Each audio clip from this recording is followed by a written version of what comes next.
One very very good afternoon. Hindi pedagogy की special class में आप सभी लोगों का बहुत बहुत स्वागत है। आज की इस वीडियो में आप लोगों से हिंदी पेडागॉजी का टेस्ट लूंगा स्पेशल सीटेट फरवरी 2026 के लिए। फ्रेंड्स, अगर आप पेपर 1 पेपर 2 की तैयारी कर रहे हैं तो आपके लिए ये वीडियो बहुत ही हेल्पफुल है।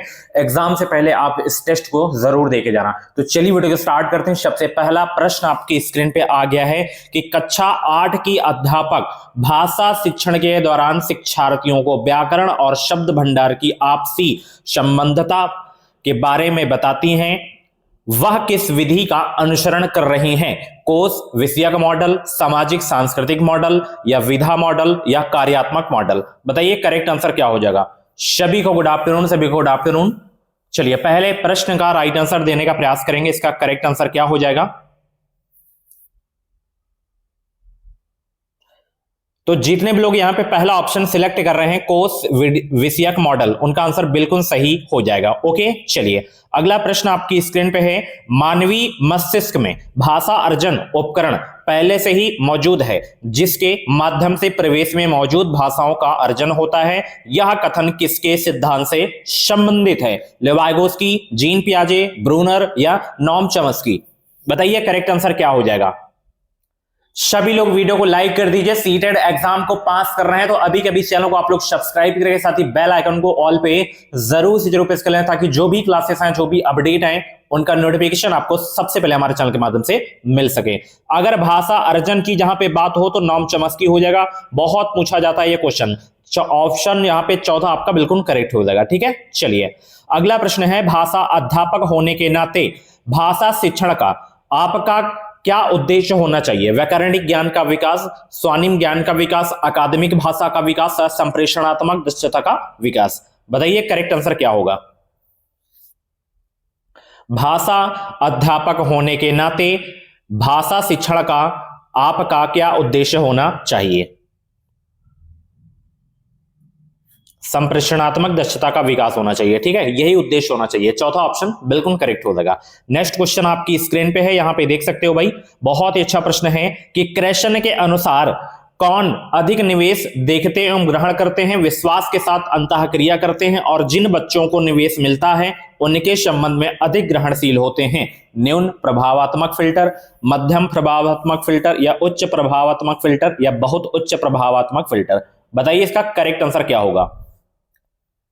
Good afternoon. और मॉर्निंग वाली क्लास अगर आप लोग नहीं देखें तो जाके देख लेना, बहुत ही जबरदस्त क्लास सीडीपी की हुई है 9:30 बजे। तो यहां पे न्यून प्रभावात्मक फिल्टर हो जाएगा। ठीक है, पहला ऑप्शन बिल्कुल करेक्ट हो जाएगा आपका। चलिए अगला प्रश्न यहां पे देख सकते हैं कि भाषा के अंतःक्रियात्मक सिद्धांत के बारे में विषम यानी कि असमान की पहचान करना है। पहला क्या कह रहा है कि अर्थ अभिव्यक्ति के लिए भाषा संसाधन है। दूसरा कह रहा है भाषा विभिन्न संप्रेषणात्मक कार्यों की अभिव्यक्ति का साधन है। तीसरा है भाषा अंतः व्यक्तिक और सामाजिक क्रिया अंतः क्रिया का साधन है। भाषा समाज में स्तर बनाने का साधन है। बताइए करेक्ट आंसर क्या हो जाएगा। बहुत अच्छे भाई, फटाफट वीडियो को लाइक करते रहें सभी लोग। सभी लोग इस प्रश्न का जवाब देने का प्रयास करेंगे। भाषा के अंतः क्रियात्मक सिद्धांत के बारे में विषम की पहचान करना है तो इसको छोड़कर सारे आपके विषम हैं। पहला, दूसरा, तीसरा। ठीक है, पहला, दूसरा, तीसरा आपके विषम है। इसको छोड़कर भाषा समाज में स्तर बनाने का साधन है। ठीक है, चलिए अगला प्रश्न आपकी स्क्रीन पे है, यहां पे देख सकते हैं। सकारात्मक अंतर्निर्भरता, समूह रचना, व्यक्तिगत जवाबदेही और सामाजिक कौशल किसके आधारभूत तत्व हैं? समुदाय आधारित भाषा शिक्षण के या कार्य आधारित भाषा शिक्षण के या पाठ्य आधारित भाषा शिक्षण या सहयोगात्मक शिक्षण? बताइए। सकारात्मक अंतर्निर्भरता, समूह रचना, व्यक्तिगत जवाबदेही और सामाजिक कौशल किसके आधारभूत तत्व हैं? बताइए किसके हैं आधारभूत तत्व। और फटाफट वीडियो को लाइक करिए सब लोग। तो यहां पे सहयोगात्मक शिक्षण हो जाएगा। चौथा ऑप्शन बिल्कुल करेक्ट हो जाएगा। चलिए अगला प्रश्न आपकी स्क्रीन पे है। एक भाषा अध्यापक होने के नाते निम्नलिखित में से कौन सा द्वितीय भाषा अर्जन के लिए अधिक सही रूप से लागू होगा? सरल निवेश का प्रावधान, वाक्यगत संरचनाओं के अनुभव देना, मानक शब्द भंडार से परिचित कराना या तनाव मुक्त परिवेश का सृजन? बताइए एक भाषा अध्यापक होने के नाते निम्नलिखित में से कौन सा द्वितीय भाषा अर्जन के लिए अधिक सही रूप से लागू होगा?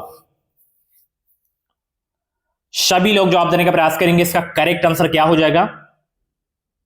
तो यहां पे तनाव मुक्त परिवेश का सृजन हो जाएगा। ऑप्शन चौथा आपका बिल्कुल करेक्ट हो जाएगा। नेक्स्ट क्वेश्चन यहां पे देख सकते हो, भाषा अध्यापक के नाते आपको वस्तुनिष्ठता के साथ विद्यार्थियों का आकलन करना है। आपके लिए कौन सा सहायक है? लिखित परीक्षाएं, प्रदत्त कार्य, या निबंध लेखन, या रूब्रिक? बहुत इंपॉर्टेंट क्वेश्चन आपके एग्जाम के लिए। कई बार सीटेट के एग्जाम में ये क्वेश्चन पूछा जा चुका है। स्टार लगा के नोट कर लेना, स्क्रीनशॉट जरूर ले लेना, रिवाइज कर लेना। भाषा अध्यापक के नाते आपको वस्तुनिष्ठता के साथ विद्यार्थियों का आकलन करना है। आपके लिए कौन सा सहायक है इसमें? तो रूब्रिक हो जाएगा। इसमें क्या होगा बताइए? रूब्रिक होगा या निबंध लेखन, प्रदत्त कार्य, लिखित परीक्षाएं? फटाफट जवाब देने का प्रयास करेंगे। बहुत अच्छे भाई।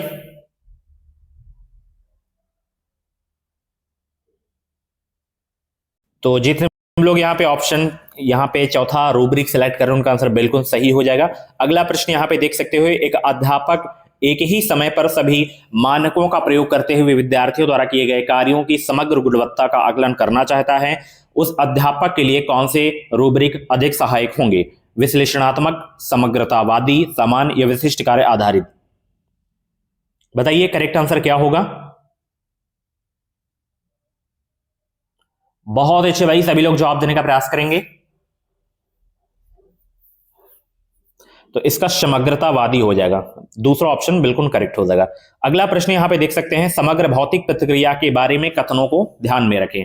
गत्यात्मक गतिविधि के साथ मौखिक अभ्यास से सफल प्रत्यक्षण की संभावना बढ़ जाती है।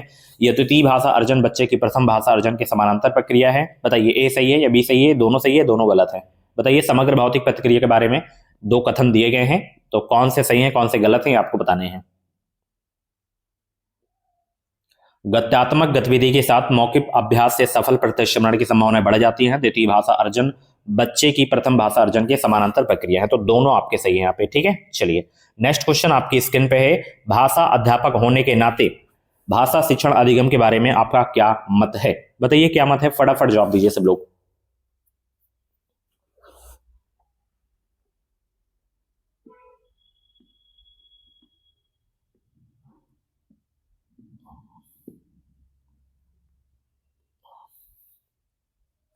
तो इसमें पहला, दूसरा, तीसरा आपका सही होगा। पहला, दूसरा, तीसरा, ठीक है। पहला ऑप्शन बिल्कुल करेक्ट हो जाएगा। नेक्स्ट क्वेश्चन आपकी स्क्रीन पे, निम्नलिखित में से कौन सा भाषा शिक्षण के लिए बोध और भौतिक क्रियाओं के प्रयोग पर बल देता है? परामर्श कोश, समग्र भौतिक प्रतिक्रिया, कार्य आधारित भाषा शिक्षण, या समुदाय आधारित भाषा शिक्षण? बहुत इंपॉर्टेंट क्वेश्चन आपके एग्जाम के लिए, फटाफट जवाब देने का प्रयास करेंगे। और वीडियो को लाइक करिए, बहुत ही कम संख्या है लाइक की। हजारों की संख्या में आप लोग क्लास को देखते हैं, बट लाइक 20, 30, 50 ही आती है, तो इसको भी बढ़ाइए सभी लोग। चलिए, तो यहां पे समग्र भौतिक प्रतिक्रिया करेक्ट हो जाएगा, ठीक है। चलिए बहुत अच्छे। अगला प्रश्न है, एक अध्यापक क्रिया का परिचय देने के लिए विद्यार्थियों को निम्नलिखित क्रियाएं करने के लिए कहती हैं। अपने हाथ धोकर आइए, अपना चेहरा धोकर आइए, अपने बाल संवारिए। अध्यापिका किसका अनुसरण कर रही है? परामर्श कोश, कार्य आधारित भाषा शिक्षण, विषय वस्तु आधारित भाषा शिक्षण, या समग्र भौतिक प्रतिक्रिया? बहुत अच्छे भाई, सभी लोग जवाब देने का प्रयास करेंगे।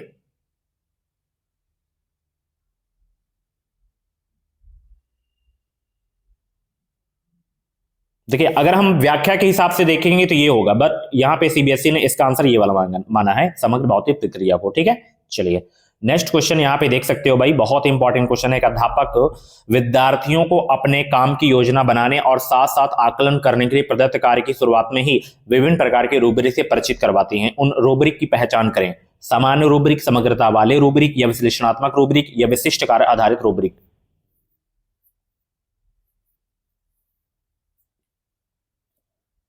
तो यहां पे सामान्य रूब्रिक हो जाएगा। पहला ऑप्शन बिल्कुल आपका करेक्ट हो जाएगा। चलिए लास्ट क्वेश्चन यहां पे देख सकते हो, कक्षा 8 में बेरोजगारी पर चर्चा चल रही है। सभी विद्यार्थी अच्छी तरह से भाग ले रहे हैं। अध्यापिका विद्यार्थियों की सहभागिता का अवलोकन कर रही है, और जब भी कोई विद्यार्थी अटकता है तो उसे संकेत देती है। यहाँ अध्यापक क्या कर रही है बताइए? विद्यार्थियों को मदद दे रही हैं, विद्यार्थियों को किसी और ढाल रही हैं, विद्यार्थियों को प्रेरित कर रही हैं, या विद्यार्थियों को प्रोत्साहित कर रही हैं? क्या कर रही हैं बताइए? वो संकेत देती हैं तो क्या कर रही हैं? मदद ही दे रही है ना। चौथा ऑप्शन बिल्कुल आपका करेक्ट हो जाएगा। ठीक है, सो फ्रेंड्स ये थे आपके हिंदी पेडागोजी के टॉप 15 क्वेश्चन। इन 15 क्वेश्चंस में से जितने भी क्वेश्चंस आपके करेक्ट हुए हों, कमेंट बॉक्स में अपना रियल स्कोर जरूर बताना। ऐसी ही डेली क्लासेस देखने के लिए एजुकेशन मिसाइल यूट्यूब चैनल को सब्सक्राइब कर लीजिए, ताकि जो भी क्लासेस हैं, जो भी अपडेट आए वो मिलती रहे। एंड जिनका जैसे फॉर्म कंप्लीट नहीं हो पाया था, तो आज से फिर भर सकते हैं 30 तारीख तक। ओके, तो thank you so much, bye bye, take care.